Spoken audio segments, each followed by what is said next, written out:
နေ့တာဟင်းချမ်းမဲ့အချိန်ရောက်ရှိလို့လာပြန်ပါပြီရှင်ဒီနေ့တော့ချမောင်ဘူးလေးကိုမြေပဲလေးလုံးခွဲချမ်းခွဲလေးထောင်းပြီးကြော်မယ်ရှင်ငါးလေးကိုကြော်ပြီးချက်မယ်ပဲသီးလေးကိုကြော်ပါမယ်ရှင်ကဲပါဝင်ပစ္စည်းလေးပြင်ဆင်လိုက်ပါအောင်မယ်ရှင်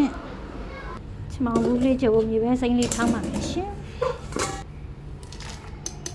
မြေပဲလေးကိုလုံးခွဲချမ်းခွဲလေးထောင်းထဲအဲ့ပြီးစီလေးတဲ့စိမ့်စိမ့်လေးစားကောင်းပါလေရှင်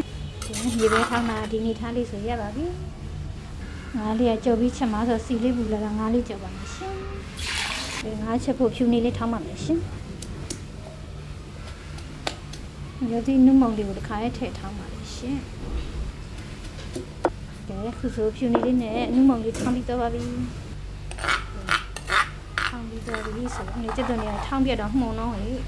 ကဲဖြူနေလေးထောင်းပြီးငါးလေးကြော်ချမောင်ဘူးလေးစိတ်လိုက်ပါအောင်မယ်ရှင်တယောက်ထဲလို့တယောက်ထဲချက်ဆိုတော့ကျမဗီဒီယိုလေးကဟိုရောက်သွားတယောက်သွားပါရှင်သိခံပြီးကြည့်ပေးကြပါရှင်ကဲငါးကြော်လေးကဒီနေ့ထားလေးဆိုရပါပြီရှင်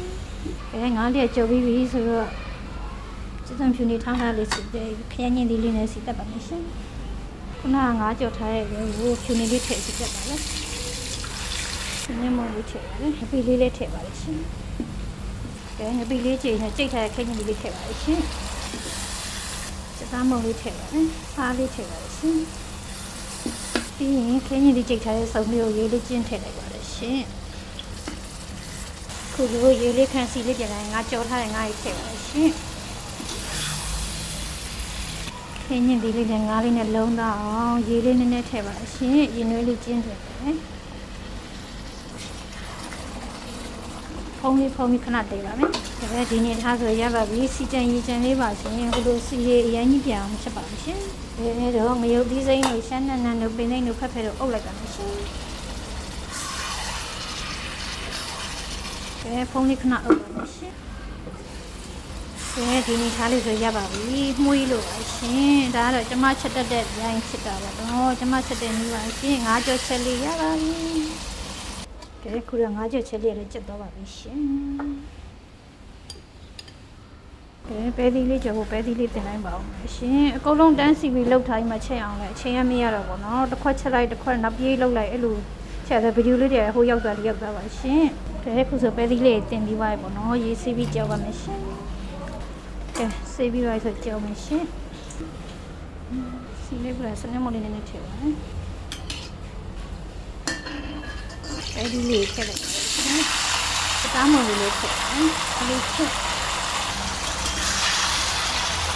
ပဲဒီလေးဤပါရင်နွေးလေးနည်းနည်းထည့်ပါမယ်ရှင်အဲ့ပြီးအုပ်ထားပါမယ်ဖုံးလေးအုပ်ပြီးတည်ထားပါမယ်ဒါခုဆိုပဲဒီကြော်လေးလည်းရပါပြီရှင်ပဲဒီကြော်လေးဤလေးရပါပြီပဲဒီကြော်လေးတစ်ခွက်ရပါပြီရှင်ဒီတဲဦးနဲ့ပဲဆက်ပြီးချမောင်ဘူးလေးကြော်မယ်စိမ့်နေဖို့အချိန်မရှိတော့စနေမလေးထည့်ပြီးရင်မြေပဲစိမ့်လေးအရင်ထည့်ကြပါမယ်ဩကတ်အဲ့ခုချင်ငါပြီးစိမ့်လေးထည့်ပါမယ်ဒီနုမုံလေးထည့်ဒီအကျမ်းမုံလေးထည့်ပါမယ်ပြီးရင်ခင်းညင်လေးချက်တော့နေပြည့်ထည့်လိုက်ပါမယ်ရောချမောင်ဘူးလေးထည့်လိုက်ပါရှင်ဒီမော်လေးနဲ့ထည့်ပါမယ်စားလေးထည့်မောင်ဘူးလေးဤဝအောင်ရင်းနှီးလေးနည်းနည်းထည့်ပြီးအုပ်ပါမယ်ဖုံးလေးအုပ်ပြီးခဏတည်းထားပါမယ်ရှင်။ဒါခုဆိုချမောင်မှုချက်လေးရက်တော့ပါပြီရှင်။မီးလေးနဲ့တည်လာတာအောက်ကတော့နည်းနည်းတူးစောပါလေရှင်။ချမောင်မှုချက်လေးချက်အားလုံးနဲ့ချက်တော့ပြီ။တနေ့တာဟင်းလျာလေးတွေချက်ပါပြီရှင်။အပြောဆိုစင်မပီယာလေးတွေစုညနာလေးတွေကိုသိခံပြီးကြည့်ပေးကြပါရှင်